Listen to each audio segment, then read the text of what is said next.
नमस्कार दोस्तों, मेरा नाम है आनंद प्रकाश और आज हम बात करेंगे उपनिवेशवाद की। हालांकि ये जो टॉपिक है उपनिवेशवाद या कोलोनियलिज्म, इसकी चर्चा इतिहास में भी होती है, इसकी चर्चा पॉलिटी में भी होती है। तो मतलब ये हिस्ट्री का भी टॉपिक हो गया, पॉलिटी का भी टॉपिक हो गया और आज के संदर्भ में देखें तो ये करंट अफेयर्स का भी टॉपिक हो गया। अब जहां तक सिविल सेवाओं की बात है तो सिविल सेवाएं जो परीक्षा प्रणाली निर्धारित है सिविल सेवाओं में, तो उसकी खासियत यही है कि आप स्टैटिक टॉपिक को कैसे करंट अफेयर्स से जोड़ पाएं। अब हमारे सामने स्टैटिक या स्थिर टॉपिक क्या है। अब मान लीजिए कि जैसे इतिहास की कोई घटना है, अंग्रेजों का शासन हो गया, उपनिवेशवादी प्रवृत्ति हो गई, भारत में स्वतंत्रता संघर्ष हो गया, भारत में आजादी की लड़ाई में विभिन्न कार्यक्रम हो गए। तो ये तो हम पढ़ते ही हैं और इसको हम रटते भी हैं, लेकिन सवाल ये है कि क्या हम उसको करंट अफेयर से जोड़ पाते हैं कि नहीं। तो हमारा मूल मुद्दा यही रहेगा हर एक टॉपिक के साथ, जो भी हम पढ़ेंगे कि क्या हम उसको आज के संदर्भ में रिलेवेंट कर पाते हैं कि नहीं। क्या हम उसको उसकी रिलेवेंसी चेक कर पाते हैं, प्रासंगिकता चेक कर पाते हैं कि नहीं, क्या हम उसको आज के संदर्भ में उपयोगी बना पाते हैं कि नहीं। तो अब आपका सवाल ये होगा कि अगर ये इतिहास का टॉपिक है, अगर ये पॉलिटी का टॉपिक है, कोलोनियलिज्म या उपनिवेशवाद, तो ये उपनिवेशवाद है क्या? इस मुद्दे को हमने उठाया क्यों? और उपनिवेशवाद क्यों इतना जरूरी है समझना, खास करके भारत के संदर्भ में। वो एक वक्तव्य से आपको पता लगेगा और वो वक्तव्य है हाल ही में, शायद 17 तारीख को भारत के प्रधानमंत्री नरेंद्र मोदी जी ने एक रामनाथ गोयंका एक समारोह था, अवार्ड सेरेमनी होगी, और उसी में ये कहा कि हमें उपनिवेशवादी प्रवृत्ति से दूर जाने की कोशिश करनी होगी। हमें कोलोनियलिज्म को अपने दिमाग से हटाना होगा। हमें क्यों हटाना होगा कोलोनियलिज्म को? क्योंकि ये अंग्रेजों की देन है। ये भारत की जो आत्मसम्मान है उसके ऊपर एक प्रहार है। भारत की इतिहास और संस्कृति को चुनौती देने वाला है उपनिवेशवाद।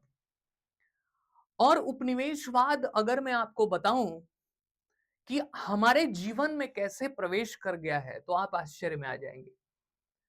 तो हम ये सेशन भी इंग्लिश में रखेंगे, इसी को मैं इंग्लिश में भी ट्रांसलेट करता रहूंगा जो मैं बोलूंगा। तो recently, in an award ceremony, Indian Prime Minister Narendra Modi addressed the gathering that colonialism is a threat to existence of India. Tendency of colonialism degrading Indian culture, Indian society, Indian heritage, Indian history, and in the backdrop of British rule, colonialism till yet existed. अभी तक जो ये उपनिवेशवाद है, ये आज तक बना हुआ है। तो उपनिवेशवाद को पहले समझना जरूरी है। आखिर भारत के प्रधानमंत्री आज 2025 की समाप्ति के समय भी ये सवाल क्यों उठा रहे हैं कि उपनिवेशवाद खत्म करना बहुत जरूरी है।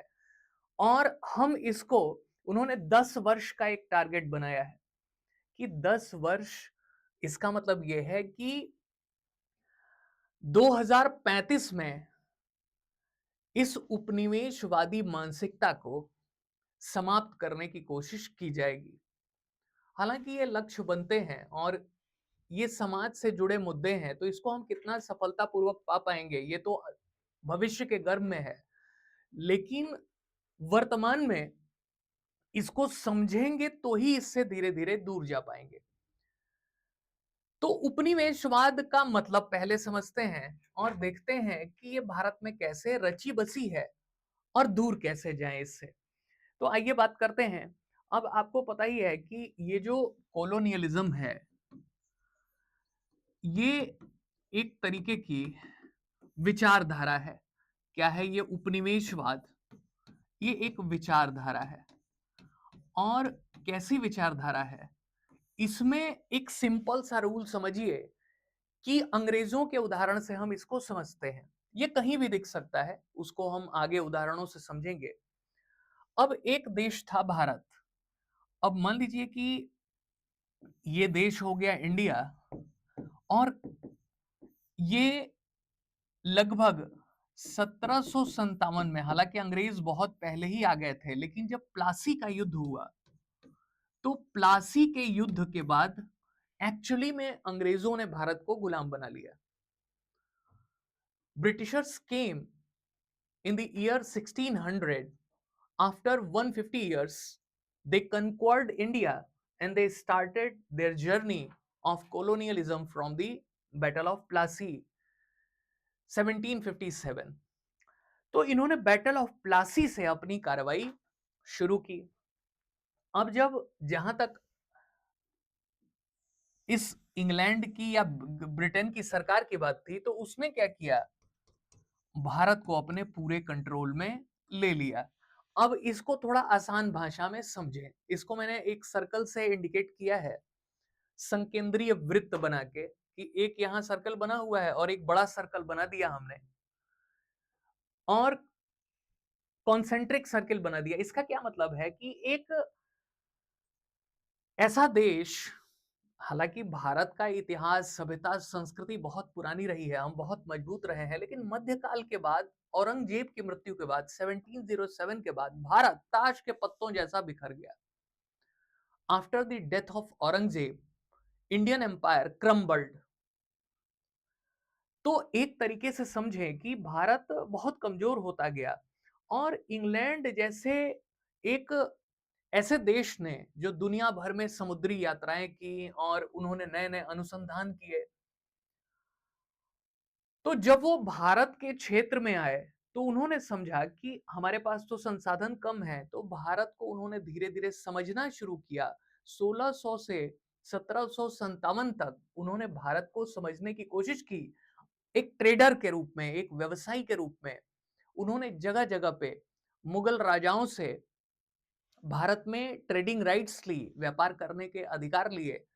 और जब उनको भारत की व्यवस्था समझ में आ गई, तो उन्होंने भारत को अपने कब्जे में लेने की कोशिश की अपने प्रॉफिट के लिए। That is the strategy of British empire. They came as a trader, they wanted to reveal Indian polity, Indian society, economy, culture, and when they revealed everything about the India, then they started their political motive and they attacked on the Bengal and conquered Bengal and started their colonialism journey. वहीं से उन्होंने उपनिवेशवादी प्रवृत्ति अपनी start की। तो अब जब England एक बड़ा देश है, एक ताकतवर देश है, और भारत उस समय कमजोर हो रहा है, पैसा बहुत है, यहां तक कि मुगल काल में जब औरंगजेब की मृत्यु हुई, तो भी दुनिया के सबसे समृद्ध देशों में एक भारत था, बहुत प्रॉस्पेरस था। और अंग्रेज जब यहाँ की समृद्धि देखते हैं, तो आश्चर्य में पड़ जाते हैं, और उन्होंने अपने अनुभव, अपनी मिलिट्री स्ट्रेटजी, अपने अधिकारियों, अपने राजा, अपनी नीतियों की बदौलत राजनीतिक रूप से कमजोर भारत को अपने कब्जे में ले लिया। तो एक सामान्य भाषा में समझें कि जब एक मजबूत देश एक कमजोर देश को अपने कब्जे में ले लेता है, जब उसका आर्थिक फायदा उठाना शुरू कर देता है, जब उसकी राजनीति पे कब्जा कर लेता है, जब अपने आर्थिक फायदे को बढ़ाने के लिए वहां की रिसोर्सेज या संसाधनों का अपने लाभ के लिए प्रयोग करने लगता है,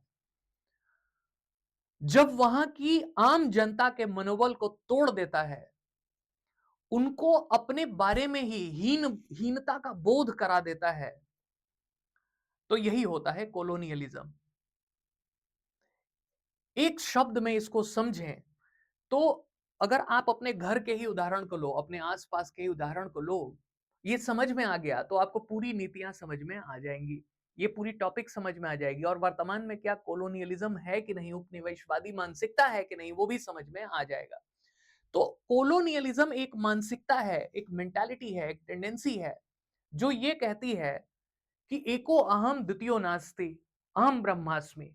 जो रावण की थिंकिंग है, वही बात यहां भी है कि मैं ही सर्वश्रेष्ठ हूं।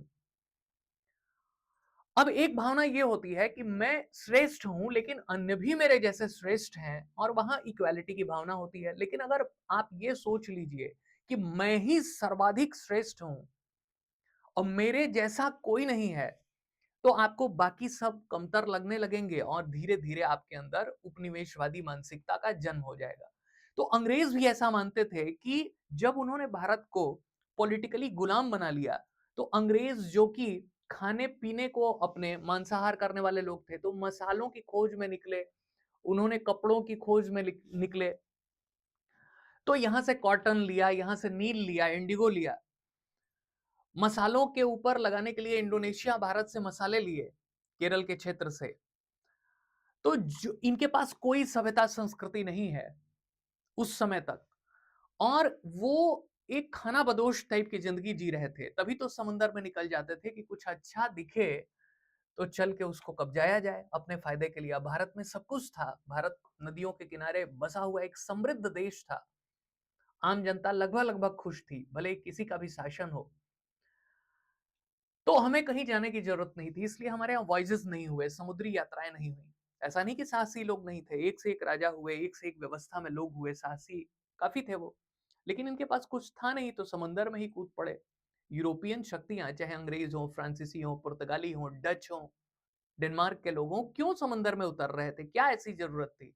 इसका मतलब कि they were facing threat to their existence, and that's why they started their voyages to search something which which is valuable for them. वो कुछ ऐसा खोजना चाहते थे जो उनके लिए उपयोगी हो, तभी तो समंदर में उतरे। खुश आदमी समंदर में क्यों उतरेगा? तो एक मजबूत सत्ता जब आपको अपने कब्जे में ले लेती है, तो आपका क्या करेगी? पॉलिटिकल बेनिफिट लेगी, पॉलिटिकल राजनीतिक फायदा लेगी, आपको आर्थिक रूप से क्या करेगी? कमजोर कर देगी, आपकी कल्चर के ऊपर, आपकी पूरी व्यवस्था संस्कृति के ऊपर सवाल खड़े कर देगी, आपको इंफीरियरिटी कॉम्प्लेक्स का शिकार बना देगी, और वो ये आपके मन में भर देगी कि आप कमतर हैं उससे। अगर आज भी आपको कोई कहे कि मैं उसकी भाव भंगिमा में या उसके जेस्चर में ये दिखाई दे कि मैं ही श्रेष्ठ हूं, तो आप समझ जाइए कि उसके अंदर उपनिवेशवादी मानसिकता है। अंग्रेजों ने इसको बहुत बढ़िया से यूज किया और खतरनाक तरीके से यूज किया। लाखों लोगों का जीवन इन्होंने नष्ट किया पूरी दुनिया में। एशिया, अफ्रीका, लैटिन अमेरिका में, यूरोप के देशों ने अंग्रेजों की अगुवाई में जगह जगह पे कोलोनियलिज्म फैलाया। किसी देश में जाते ट्रेडर बन के, व्यापारी बन के, और फिर वहां की व्यवस्था को समझते, वहां के लोगों को अपने पक्ष में मिलाते, अपने पक्ष में माहौल तैयार करते, फिर वहां के लोकल लोगों के खिलाफ ही वहीं के लोगों को खड़ा कर देते, और फिर अपना सहयोगी वर्ग बना लेते, वहां पे राजनीतिक रूप से कब्जा कर लेते, सारी पॉलिसी अपने हिसाब से बनाते, वहां का आर्थिक शोषण करना शुरू कर देते, वहां की जमीन, वहां की उद्योग धंधे, वहां की पूरी इकोनॉमी अपने फायदे के लिए यूज करते। और ऐसे करके अंग्रेज इतना पैसा बनाए कि कहा जाता है कि अंग्रेज विकसित देश बने भारत के द्वारा। जो उन्होंने भारत से लूटा गया धन था, उसी के ऊपर उन्होंने अपनी विकसित देश की आधारशिला रखी। They plundered India and became a developed nation. तो ऐसी एक मान्यता है। तो इन्होंने अपना साम्राज्य ऐसा बना लिया था कि कहा जाता था कि अंग्रेजों का कभी सनसेट नहीं है। इतना ताकतवर साम्राज्य था कि इस साम्राज्य का कभी अस्त नहीं होगा। तो कोलोनियलिज्म का मतलब ये है, एक फिर से सामान्य भाषा में बात करें, कि जब एक देश एक ताकतवर देश एक कमजोर देश को उसकी कमजोरियों का फायदा उठा के और राजनीतिक रूप से, आर्थिक रूप से, सामाजिक रूप से कब्जे में कर लेता है, तो उसी को कहते हैं कोलोनियलिज्म, उपनिवेशवाद। तो what is colonialism? When a dominant country controls any weaker country comparatively in terms of polity, in terms of political scenario, in terms of socio-economic conditions, in terms of culture, cultural dominancy. So that is colonialism. यही है colonialism. तो अब आज के समय में भी देखिए कि क्या कोलोनियलिज्म किसी न किसी फॉर्म में उपलब्ध है क्या? ये तो हो गई 200 साल 400 साल पहले की बात, 200-300 साल पहले की बात। आज भी अमेरिका करता है। अमेरिका ने जगह-जगह, जब ब्रिटेन का वर्ल्ड वॉर सेकंड के बाद वो कमजोर हो गया तो अमेरिका का उत्थान हो गया। और उसके बाद चीन भी वही करता है, तिब्बत के ऊपर, ताइवान के ऊपर वही लगाने की कोशिश करता है। कोई भी देश जो अपने को दूसरे से श्रेष्ठ माने, वो कोलोनियलिस्ट आइडियोलॉजी का समर्थक है। अगर कोई भी व्यक्ति अपने को दूसरे से श्रेष्ठ माने, चाहे किसी भी आधार पे, धर्म, भाषा, क्षेत्र, रंग, रूप, किसी भी आधार पे, पैसा, रुपया, तो वो कॉलोनियल माइंडसेट का व्यक्ति है, कॉलोनियलिस्ट है वो। तो कहने का मतलब ये है कि if you are trying to become superior because of your gender, language, your wealthiness, your society, your influence, you are a colonial person. बहुत सिंपल सी बात है। आप एक उपनिवेशवादी मानसिकता के व्यक्ति हो अगर आप में अहंकार वाली श्रेष्ठता का बोध है। तो ये तो क्लियर हो गया उपनिवेशवाद। अब जब अंग्रेज भारत में आए तो आज एक अब सवाल ये है कि प्रधानमंत्री जी ने ये क्यों कहा कि हमें इस उपनिवेशवादी मानसिकता को बदलना है। आज भी कुछ लोग ये मानते हैं क्योंकि अंग्रेजों ने, ये तो सबको पता है कि हमारे देश की राजनीति पे कब्जा कर लिया, मुगलों को हटा दिया। धीरे धीरे उन्होंने कई तरीके की संधियां की, सहायक संधि की या जो भी इस तरीके का किया। तो उन्होंने भारत की पॉलिटिकल सिस्टम पे कब्जा किया। फिर उन्होंने भारत की इकोनॉमी पे कब्जा किया तो यहाँ के लैंड, लेबर, यहाँ की जो नेचुरल रिसोर्सेज हैं उसको भी कब्जा लिया। यहाँ के प्राकृतिक संसाधन, भूमि, लेबर, लोग, श्रम, मार्केट, बाजार, सब कुछ कब्जा कर लिया अपने फायदे के लिए। हमारे हाथ में कुछ बचता ही नहीं था। और यहां तक कि अपने कर्मचारियों की सैलरी भी भारत के पैसे से ही दी जाती थी। और जो ब्रिटेन में बैठे हुए लोग थे अंग्रेजों के लिए काम करने वाले, उनको भी सैलरी भारत के पैसे से ही दी जाती थी। माने भारत से ही लूटा हुआ धन भारत को ही गुलाम बनाने में सहयोगी बन रहा था। अंग्रेजों ने ऐसी व्यवस्था बनाई थी। Plundered wealth of India used to colonise India.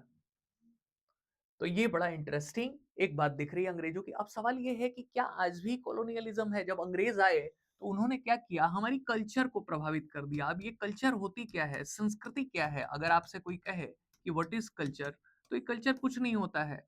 ये समझिए कि जो भी हमारा जीवन है वही कल्चर है। रिलीजियन हो गया, धर्म हो गया, हमारी फूड हैबिट्स हो गई, हमारा खान पान हो गया, हमारी धर्म, हमारी खान पान, हमारा रहन सहन, जो हमारी लिविंग स्टाइल है, रहन सहन है, वो संस्कृति हो गई। हमारा खान पान हो गया, हमारी जो पहनावा है, अटायर है, वो हो गया। तो कुल ले दे के ये आर्ट कल्चर, ये सब कुछ वही है। आर्ट कल्चर एजुकेशन, मतलब आर्ट डांस, ये भी कल्चर का ही हिस्सा है। नृत्य, संगीत, जो भी नृत्य, म्यूजिक, ये सब कल्चर ही है।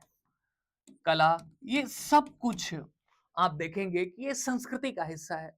जो भी हम बोलते हैं, पहनते हैं, हम किसी भी तरीके के कार्यक्रम में भाग लेते हैं, वो सब कुछ संस्कृति का हिस्सा है। यहां तक कि ये सारी चीजें अंग्रेजों ने बदलने की कोशिश की। इसी को कहते हैं कि भारतीय संस्कृति पे वेस्टर्न कल्चर इन्फ्लुएंस हो गई। हमारी संस्कृति थी, एजुकेशन जो था हमारी एजुकेशन कैसी थी? वही गुरुकुल सिस्टम में थे, वहां पे राजा का बच्चा भी सब लोगों के साथ जीवन यापन करता था, वैसे ही गुरु और गुरु माँ की सेवा करता था, और योग्यता के आधार पर पूरा सिस्टम था, चरित्र निर्माण का सिस्टम था। Our entire Gurukul education system was based on characteristics, grooming, not only information. Even those who came from the royal families, they were living together in Gurukul. They were providing services, facilities to teacher and all the family members of teacher. और गुरु दक्षिणा में जाते जाते कुछ दे देते थे, अपनी इच्छा से, कोई फीस नहीं होती थी। तो वो एक कल्चर था। अंग्रेजों ने कहा कि जी आप एक इंफॉर्मेशन बेस्ड रट्टाफिकेशन वाला अध्ययन करिए और खाली नौकरियों के लिए पढ़ाई करिए, ज्ञान और चरित्र निर्माण मत करिए। और अभी ये एजुकेशन क्या कर रही है, पहले कभी किसी को डिप्रेशन नहीं होता था, जंगल में रहते थे, और आज देखिए कि हम डिप्रेस्ड हैं, तनाव हमारे घर कर गया है, हम खाली एक जॉब पाने के लिए लगातार वो पढ़ाई कर रहे हैं। तो अंग्रेजों ने इस व्यवस्था को बदल दिया, उन्होंने हमारे धर्म परिवर्तन की कोशिश की, ईसाई मिशनरियां आ गई। 1813 के कानून से भारत में मिशनरीज आने लगी और उन्होंने धर्म परिवर्तन का काम शुरू कर दिया, कह दिया कि तुम्हारा धर्म तो ढकोसला है। लॉर्ड मैकॉले 1835 में एक व्यवस्था लेके आता है, मैकॉले मिनट, और भारत की शिक्षा पद्धति को बदल देता है। कहता है कि अंग्रेजी ही शिक्षा पद्धति महत्वपूर्ण होगी। भारत एक सपेरों और मदारियों का देश है। India is a country of snake charmers and jugglers. वो कहता है कि हम भारतीयों को ऐसा बनाना चाहते हैं कि उनकी मानसिकता अंग्रेज की हो जाए, भले वो देखने में भारतीय लगे। हम उनको क्लैरिकल माइंडसेट का बनाना चाहते हैं, खाली आदेश को फॉलो करने वाला। हम उनको ऐसा बनाना चाहते हैं कि वो हमारे लिए व्यवस्था में सहयोगी बने। हमारी अंग्रेजों की व्यवस्था को भारत में हमेशा चला पाए, ऐसे लोगों की जरूरत है। तो हमें क्या करना क्या है, उनकी कल्चर को, उनके खान पान को, उनके रहन सहन को, सब कुछ बदल देना है। भारतीयों के मन में ये भावना कर देनी है कि हमारा जो है वो ठीक नहीं है, हम लोग बहुत पिछड़े हुए थे, हम लोग कमजोर थे। यही तो मैकॉले कहता था कि भारत की पूरी जितनी सांस्कृतिक डेवलपमेंट है वो यूरोप में रखी एक अलमारी के पुस्तकों से भी कम है। That is the statement of Lord Macaulay. और वो क्या था कि entire cultural development of India is lesser than a few books in the European library. तो अब बताइए कि इस तरीके से डिग्रेड कर रहा था मैकॉले, और हमने भी वही किया। आज हम कोई अंग्रेजी बोलने वाला व्यक्ति होगा तो उसको ज्यादा इज्जत देते हैं। आज सभी परीक्षाओं में अंग्रेजी को कंपलसरी कर दिया गया है, और हम उसका एक्सक्यूज क्या देते हैं, हम ये कहते हैं कि अंग्रेजी बहुत कंपलसरी है, ग्लोबल लैंग्वेज है। चलिए ग्लोबल लैंग्वेज है तो चीन इतना डेवलप कैसे कर गया, वहां तो अंग्रेजी कंपलसरी नहीं है। वहां तो मैंदारिन में लोग यूज करते हैं, वो विज्ञान भी पढ़ रहे हैं और दुनिया की इतनी एडवांस टेक्नोलॉजी वो यूज कर रहे हैं, कैसे? उनको तो अंग्रेजी नहीं चाहिए थी। जापान का व्यक्ति जापानीज बोलने में प्राउड फील करता है, जर्मनी का व्यक्ति जर्मन बोलने में प्राउड फील करता है, फ्रांस का व्यक्ति फ्रेंच ही बोलेगा, चाहे आप सर पटक के मर जाइए, उनसे अंग्रेजी में बात कर लीजिए आप। तो भारत में ये किसने व्यवस्था को सेट कर दिया कि अंग्रेजी आएगी तो ही आप व्यवस्था में श्रेष्ठ हैं? हर एक एग्जाम में किसने कंपलसरी कर दिया? तो जब तक ये एग्जामिनेशन व्यवस्था से ये स्थिति नहीं हटेगी, हमारे दिमाग में भर दिया गया है कि जो वेस्टर्न चीजें हैं, चाहे खान पान, रहन सहन, बोलचाल, डेमोक्रेसी, भाषा, धर्म, सब कुछ वही सही है। और अगर किसी ने कह दिया कि भारत की सभ्यता संस्कृति बेहतर है, तो हम तुरंत कह देते हैं कि ये तो पिछड़ी वाली सोच है, ये तो ट्रेडिशनल सोच है, ये तो रूढ़िवादी है, it's a traditional thinking, Orthodox thinking. तो ये बहुत बड़ी प्रॉब्लम भारत के अंदर में आ गई है। यहां तक कि जब एक कानून था, Indian penal code, Bharat Bharat जो दंड संहिता थी, ये 1860 में बनी थी, आईपीसी, इंडियन पीनल कोड, और 1862 में इसे लागू किया गया, 1862 में इंप्लीमेंट किया गया। इसी को जब चेंज करके 2023 में एक कानून आया, भारतीय न्याय संहिता, जिसको कि 1 जुलाई 2024 में लागू कर दिया गया, बीएनएस की धारा जिसको, तो इसका भारतीयकरण कर दिया गया। तो लोगों ने कहा कि इसको बदलने की क्या जरूरत है? अंग्रेज बना के गए हैं, ठीक ही है। यूनिवर्सिटी सिस्टम क्यों बदलना है, अंग्रेज बना के गए हैं, ठीक ही है। और ये कहा कि सरकार ऐसे काम कर रही है जिससे देश पिछड़ा बन रहा है, लेकिन ये पिछड़ा बनना नहीं है, आपकी मानसिकता में हर जगह ऐसे लोग बैठे हुए हैं जो मैकॉले पुत्र हैं। कहा जाता है कि those who are family members of Macaulay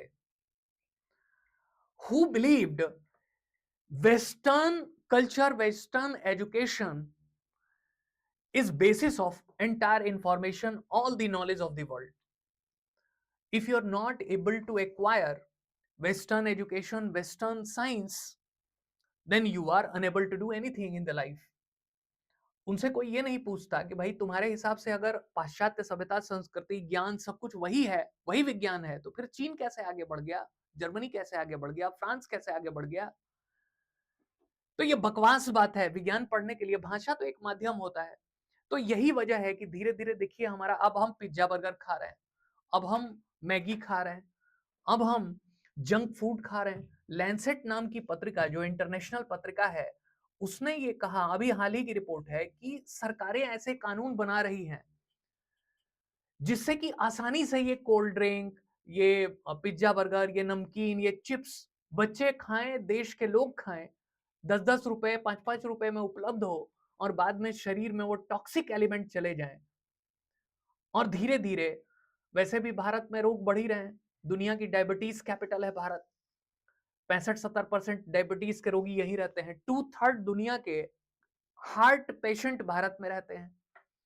Bharat में रोगों की संख्या बढ़ रही है, और भारत जैसे देशों में कानूनों का दुरुपयोग करके ऐसी चीजें इजिली उपलब्ध हैं। बच्चे बच्चे देखिए चिप्स खरीदते हुए दिखेंगे, कोल्ड ड्रिंक पीते हुए दिखेंगे। उसमें जो प्रिजर्वेटिव यूज किया जा रहा है, संरक्षक, वो कितना खतरनाक है। तो ये हमने उनकी संस्कृति को अपना लिया है, विदेशों की संस्कृति। और अब हो क्या रहा है कि आज भारत में देखिए, लोग एक मैरिज सिस्टम को मानते थे, और डिवोर्स बड़ा टिपिकल कंडीशन हुआ करती थी। हम लोग एक जॉइंट फैमिली में रहा करते थे, बच्चे एक अलग तरीके का संस्कार पाते थे। आजकल लोग, अगर मैरिज हुई है तो न्यूक्लियर फैमिलीज में रह रहे हैं, अकेले अकेले रह रहे हैं। बच्चों में कोई दादी, नाना, नानी, कोई फैमिली मेंबर्स को पहचानते ही नहीं। वो मोबाइल पे दिन रात लगे रहेंगे, वो टीवी देखते रहेंगे। उनके अंदर एक तरीके का अलग डिप्रेशन है, अलग डेफिशिएंसी हो रही है, हाईली गैजेट फ्रेंडली हो रहे हैं, वो ओबेसिटी के शिकार हो रहे हैं, मोटापे के शिकार हो रहे हैं। ये सब वेस्टर्न प्रॉब्लम तो है। ये जो आप फादर्स डे, मदर्स डे मनाते हैं, ये भारत के लिए थोड़ा ना थी। हमारे यहाँ तो माता पिता साथ ही रहते रहे हैं और लगातार संपर्क में रहते हैं। वो तो विदेशों में है कि एक व्यक्ति ने 4 शादी की, तो उसका पता ही नहीं है, चाहे स्त्री हो चाहे पुरुष, कि उसके पहले पिता कहाँ हैं और उसकी माँ कहाँ है। तो उन्होंने एक दिन बना दिया, फादर्स डे, मदर्स डे, कि इस दिन आप मिलिए एक दूसरे से और पता लग पाए कि मेरे ओरिजिनल माता पिता कहाँ हैं। वहां पे देखिए ओल्ड एज होम्स ज्यादा हैं, अब भारत में भी बनने लगे हैं। भारत में डिवोर्स अधिक हो रहे हैं, जो वेस्टर्न कल्चर का था। भारत में लोग लिव इन में नहीं रहते थे, आज लिव इन में रहते हैं लंबे लंबे समय तक। तो सवाल यह है कि जब भारत की व्यवस्था संकटग्रस्त हो गई है, तो हमें धीरे धीरे करके चीजें बदलना होगा। हम एक टर्म यूज करते हैं, आपने सुना होगा, कॉलोनी। हमारे मोहल्लों को कॉलोनी कहते हैं। अब आपने सुना होगा कि नाम रख दिया कि नेहरू कॉलोनी, गांधी कॉलोनी, तिलक कॉलोनी। अब बताइए, सुभाष कॉलोनी। कॉलोनी का मतलब होता है उपनिवेश। और अंग्रेजों ने अपने लिए यह व्यवस्था बनाई थी, कॉलोनी और सिविल लाइंस की। सिविल लाइंस का मतलब यह होता था कि अंग्रेज अधिकारी यहां बैठेंगे, यहीं उनका रेजिडेंस होगा, यहीं पे वो अपनी ऑफिस रखेंगे, यहीं पे रहेंगे, यहीं पे इनके सपोर्टर भी रहेंगे, जो इन्होंने अंग्रेजी शिक्षा देके अपने जमींदार, डॉक्टर, इंजीनियर्स तैयार किए, अपने हेल्पिंग क्लास तैयार की। वो लोग सिविल लाइंस में रहते थे। इसलिए भारत में हर सिटी के अंदर में, छोटी छोटी डिस्ट्रिक्ट्स के अंदर में सिविल लाइंस मिलती है। What is the concept of civil lines? It is a clear-cut demarcation of colonial mindset. Those who were supporters of British Empire, they were residing in the civil lines, including Britishers and officials. यहाँ अधिकारी रहते थे। आज भी देखिए civil lines posh इलाका होता है, जहाँ अधिकारी रहते हैं, डॉक्टर रहते हैं, पढ़े लिखे लोग रहते हैं।